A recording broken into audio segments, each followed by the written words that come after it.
अस्सलामुअलैकुम भाई social media family, कैसे हैं आप लोग। उम्मीद करते हैं आप लोग खैरियत से होंगे। हनी सिंह की अगर बात करें, जो कि रैपर हैं, गुलकार हैं, प्रोड्यूसर हैं जनाब, उनका एक इंटरव्यू इस वक्त सोशल मीडिया पर बहुत ज्यादा वायरल हो रहा है, जिससे ये गुमान किया जा रहा है कि उन्होंने इस्लाम कबूल कर लिया है। बताएंगे आपको आज की वीडियो में कि हनी सिंह जो है इनका ताल्लुक क्या है इस्लाम के साथ, क्या वाकई उन्होंने इस्लाम कबूल किया है या नहीं किया, आप सल्लल्लाहु अलैहि वसल्लम के बारे में वो क्या जानते हैं, हजरत ईसा का जिक्र जो है उसको बारे में उन्होंने क्या कहा, मजीद ये कि उन्होंने और क्या इंकिशाफात किए हैं इस्लाम के हवाले से, और इस्लाम से पहले वो किन किन मज़ाहब को फॉलो कर चुके हैं या नहीं कर चुके। बहुत कुछ है आज की वीडियो में हनी सिंह के मजहब के हवाले से कि क्या उन्होंने वाकई इस्लाम कबूल कर लिया, आज बात करने वाले हैं। लेकिन अगर आप लोग चैनल पर नए हैं तो पहले चैनल को सब्सक्राइब कीजिए, साथ में बेल आइकन को प्रेस कीजिए, आने वाली वीडियोस के बारे में आपको पता चलता रहेगा। तो सबसे पहले बात कर लेते हैं कि भारतीय गुलकार, जी हाँ बात हो रही है, हम हनी सिंह की बात कर रहे हैं, जो कि एक रैपर हैं, गुलकार हैं, प्रोड्यूसर हैं जनाब, और म्यूजिक की दुनिया में इस वक्त इनका बहुत बड़ा नाम है। लेकिन जब ये छोटे बच्चे थे तो इनके वालिदैन जो हैं, क्योंकि वो सिखिज्म को फॉलो करते थे और उन्होंने अपने बेटे का जो दाखिला है वो स्कूल में करवा दिया, भारत के एक पंजाब स्कूल में। और हनी सिंह को तबला बजाने का बहुत ज़्यादा शौक था और वो वहाँ पर भी स्कूल में भी तबला बजाने लगे, और वहाँ पर उनकी फिर हिंदुइज्म के जो म्यूजिशियंस थे उनके साथ मुलाकात हुई, उनकी सोहबत में बैठना शुरू कर दिया। लेकिन वो कहते हैं कि मैंने इस वक्त तक अभी जो ईसाईयत है और जो सिखिज्म है इसके बारे में सुन रखा था, लेकिन मैं इसको दिल से मानता नहीं था। लेकिन मैं हिंदुइज्म की तरफ भी इसको जानना शुरू कर दिया और मैं चाहता था कि मैं जानूं। और अगर बात करूं सिखिज्म की तो मेरे बाल जो थे वो काफ़ी लंबे होते थे और मेरी वालिदा एक जुड़ा बना दिया करती थी, लेकिन 2 से 3 हफ्ते के दौरान उसको ना धोने की वजह से मेरे बाल इस तरह से उलझ जाते थे कि मेरी वालिदा को मेरे बाल काटना पड़ते थे। और इस तरह करते करते मेरा जो जुड़ा है वो इतना छोटा हो गया कि जब मैं स्कूल गया तो मेरी टीचर ने मुझे असेंबली में से बाहर निकाल दिया, स्कूल से बाहर निकाल दिया, क्योंकि मेरी एक पहचान जो थी वो मैंने काट दी हुई थी। उसके बाद मैंने फैसला भी कर रखा था कि मैं अभी मजहबों, जितने भी दीगर मज़ाहब उनके बारे में जानने की कोशिश करूंगा, किसी एक मजहब के ऊपर अभी यकीन नहीं रखूंगा।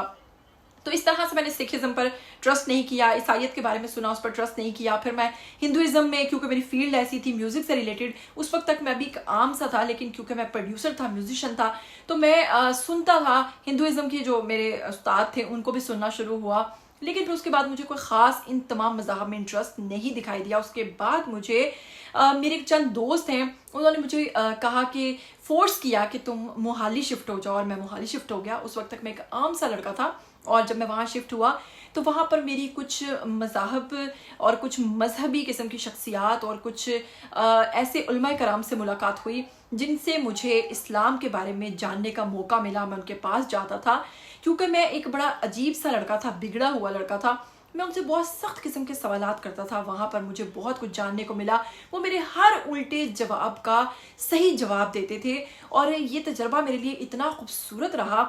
वहाँ पर मैंने जाना, एक बहुत ही खूबसूरत शख्सियत आप सल्लल्लाहु अलैहि वसल्लम के बारे में मैंने जाना, और उसके साथ साथ मैंने देखा कि कुरान पाक में हज़रत ईसा अलैहिस्सलाम का जिक्र जो है वो कहाँ कहाँ आता है, और ये सारी बातें मुझे कुरान पाक से सीखने को मिली। और इस तरह से मेरी दिलचस्पी जो है वो कुरान पाक को लेकर बढ़ती चली गई। और फिर इससे पहले तक मैं एथियस्ट हो चुका था, और तमाम मज़हब से, क्योंकि मैं किसी भी मज़हब को मानने वाला नहीं था, फिर मुझे लगा कि मुझे मज़हब को मानना चाहिए, और अब मैं एक मज़हब का मानने वाला हूँ। इस बात से बहुत सारे लोग ये गुमान कर रहे हैं कि इन्होंने इस्लाम कबूल कर लिया है। तो जनाब मुझे भी ये लग रहा है कि उन्होंने इस्लाम कबूल कर लिया है। इसका एक और सबूत ये भी है कि इनका एक इंटरव्यू इस वक्त सोशल मीडिया पर बहुत ज़्यादा वायरल हो रहा है, जो कि इन्होंने एक भारतीय चैनल को दिया है।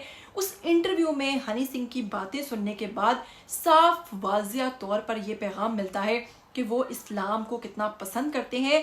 वो अब, क्योंकि साइंस जो है वो गॉड को नहीं मानती है, और अब जो हनी सिंह है वो क्या बात कर रहे हैं, मैं चाहूंगी इनका ये क्लिप आप खुद भी सुनिए और जल्दी से वापस आइए। दीन धर्म सब छोड़ दिया और मैं 13 साल की उम्र में एथियस्ट बन गया। ओके, तो आप कह रहे हैं कि हनी सिंह एथिस्ट हैं? था। ओके, लेकिन मेरा इंट्रोडक्शन हिंदुत्व से, सनातन धर्म से हुआ मेरे गुरुजी अभिनव आचार्य जी, जो मेरे स्पिरिचुअल गुरु, म्यूजिकल गुरु भी हैं। उनसे, वो ब्राह्मण हैं, तो उनसे हिंदुइज्म के बारे में बहुत कुछ जानने को मिला। घर में सिक्खी थी, सिखिज़म के बारे में जानने को मिला। 13 साल की उम्र में जो बस मैंने कहा मैं ना किसी को बिलीव नहीं करूँगा, नॉलेज मुझे मिल रही है मैं लेता रहूँगा। फिर उसके बाद वो गुस्सा एथिस्ट बनने का चलता रहा और फिर जवान हुआ। उसके बाद एक गाना आया था मेरा 2005 में, खड़के गलासी तेरे नाते, अशोक मस्ती के साथ, BBC वर्ल्ड चार्ट्स में नंबर 1 हो गया था, लेकिन मेरे पास काम नहीं था 2 साल। फिर 2007 में मैं मोहाली शिफ्ट हुआ अपने दोस्त के कहने पे कि मैं म्यूज़िक प्रोड्यूसर था तब, सिर्फ सिंगर नहीं था, राइटर नहीं था, सिर्फ म्यूज़िक प्रोड्यूस करना था मुझे। तो जब पंजाब में शिफ्ट हुआ तो मेरी इंट्रोडक्शन हुई इस्लाम से। था मैं तब भी एथिस्ट। बड़ी ज़बरदस्त कहानी है ये। तो इस्लाम के बारे में नॉलेज ली, मिले जा रही, कुछ फ़कीर, कुछ साईं जी, कुछ सूफिज़म, कुछ संतों से मुझे मूसा अलैहिस्सलाम, प्रॉफिट मोसेस सल्लल्लाहु अलैहि वसल्लम, प्रॉफिट मोहम्मद, इन सब के बारे में पता चला। ईसा अलैहिस्सलाम का रोल कुरान में क्या है, इस्लाम में क्या है, वो सब सुनने मैं सुनता गया और बड़ा अलग सा माहौल होता था जब उन साईयों के साथ बैठता था मैं। तो तब हनी सिंह था नहीं, मैं मशहूर था नहीं, लेकिन लोग देखते थे कि ये कौन लड़का है जिसको साईं जी साथ बिठा के इतना कुछ ज्ञान दे रहे। तो मेरे सवाल उनसे बड़े तर्क होते थे कि ये क्यों, ऐसा क्यों, वैसा क्यों, तो हर चीज़ का जवाब देते थे। तो मैं सुनता गया। तो आप बिलीव करेंगे, जब मेरा वक्त आया 2011-12 के बाद, जब मुझे शोहरत मिलने लगी, तो एक्चुअली में मुझे तब ऊपर वाले का शुक्राना करना चाहिए था, उसके बजाय मैं ग्लोरीफाई करने लग गया सैटेनिक पावर्स को। और वहाँ से मेरा दिमाग ख़राब, मेरी ज़िंदगी ख़राब सब होनी शुरू। और एथिस्ट से वापस धार्मिक मैं बना अभी 2018-19 में, बीमारी के दौरान।